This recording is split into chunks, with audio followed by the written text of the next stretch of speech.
जय हिंद दोस्तों, स्वागत है आप सभी का आपके अपने यूट्यूब चैनल जैकपुर पे। तो क्लास 10th का कल साइंस का जो है मंथली एग्जाम होने वाला है, उसके लिए हम लोग मोस्ट इंपॉर्टेंट वीडियो देख रहे हैं।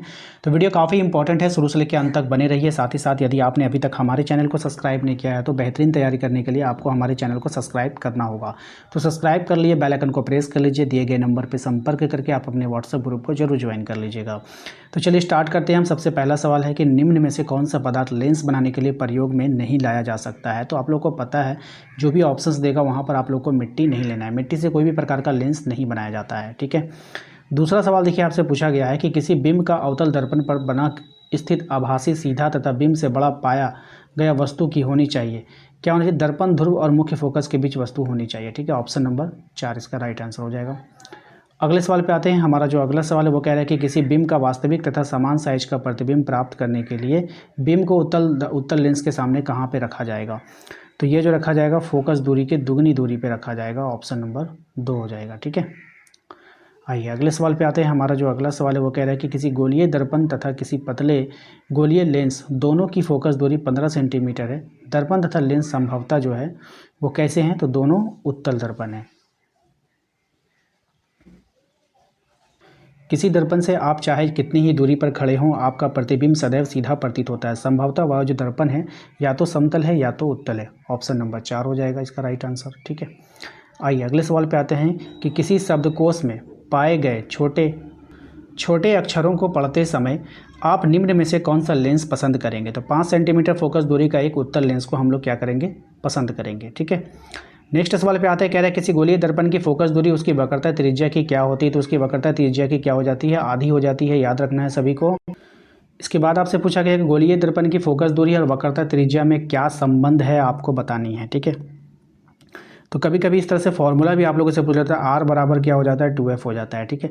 और कभी कभी है ना फॉर्मूला डायरेक्ट पूछ लेता है। एक दर्पण सूत्र का फॉर्मूला काफ़ी फेमस है, इसको ध्यान में रखना होगा आपको। दर्पण सूत्र का जो फॉर्मूला होगा वो क्या होगा वो आपको बताना है, ठीक है।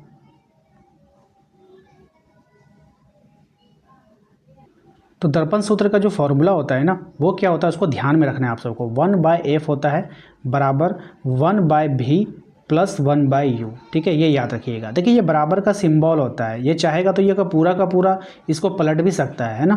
अगर ये चाह ले तो ये पूरा का पूरा इधर ला देगा, इसको इधर ला देगा, इससे कोई फर्क नहीं पड़ता है। बस आपको याद रखना है कि 1/F के बराबर 1/V प्लस 1/U होगा, यहाँ पे प्लस होगा, इसको याद रखिएगा, ठीक है।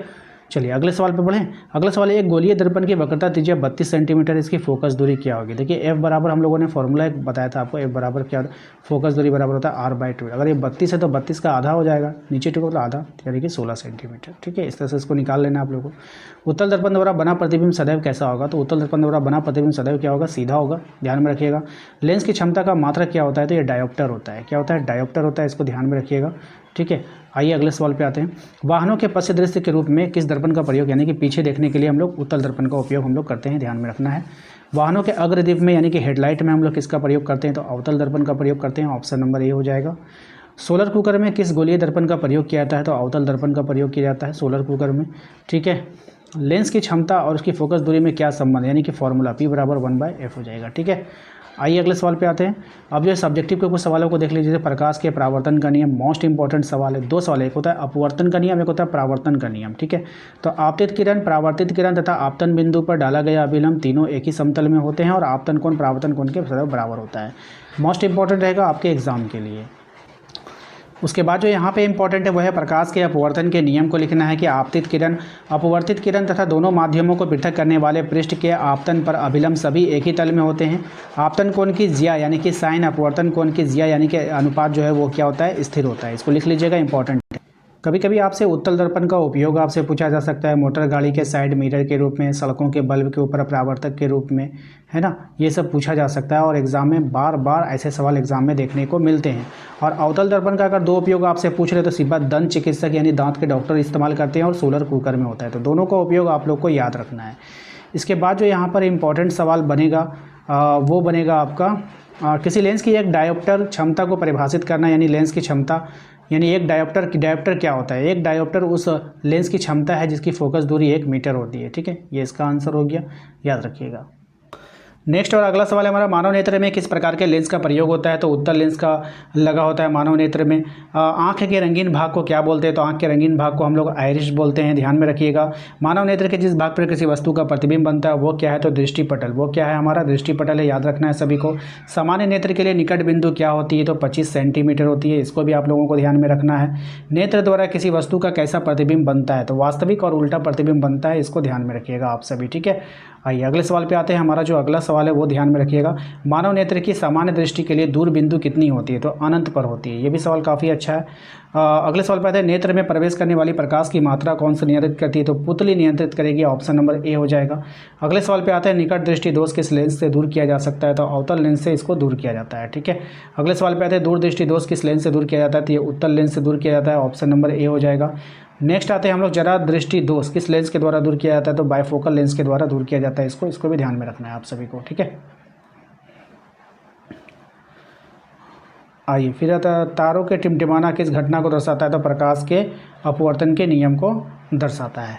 आकाश का रंग नीला क्यों दिखाई देता है? प्रकाश के प्रकीर्णन के कारण दिखाई देता है। यह भी काफ़ी अच्छा सवाल है, इंपॉर्टेंट रहेगा आपके एग्जाम के लिए।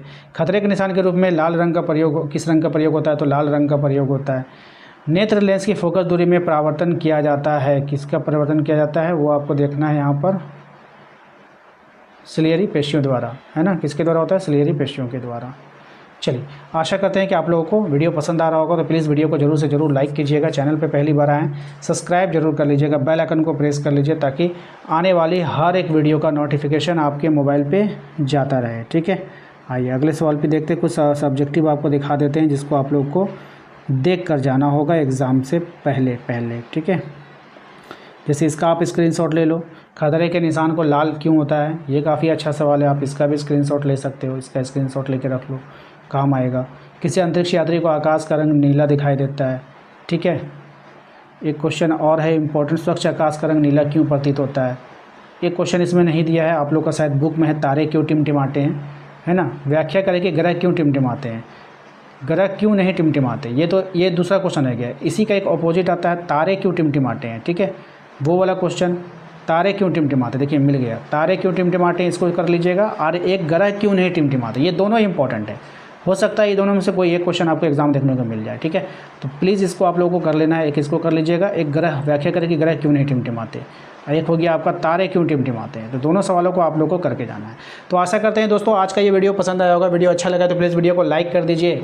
चैनल पे पहली बार आए तो सब्सक्राइब करना बिल्कुल भी ना भूलें, वरना आपकी तैयारी अधूरी रह जाएगी जयपुर के बिना, ठीक है। तो चैनल को जरूर से जरूर सब्सक्राइब करें और दिए गए नंबर पर जुड़ करके अपने व्हाट्सअप ग्रुप को जरूर ज्वाइन कर लीजिएगा, वरना फिर आने वाली वीडियो का जो नोटिफिकेशन होता है वो आपसे छूट जाएगा और आपकी तैयारी अधूरी रह जाएगी। तो बेहतरीन ढंग से तैयारी करने के लिए चैनल से जुड़ना बहुत ज़रूरी है, ठीक है। मिलते हैं नेक्स्ट अगले वीडियो में।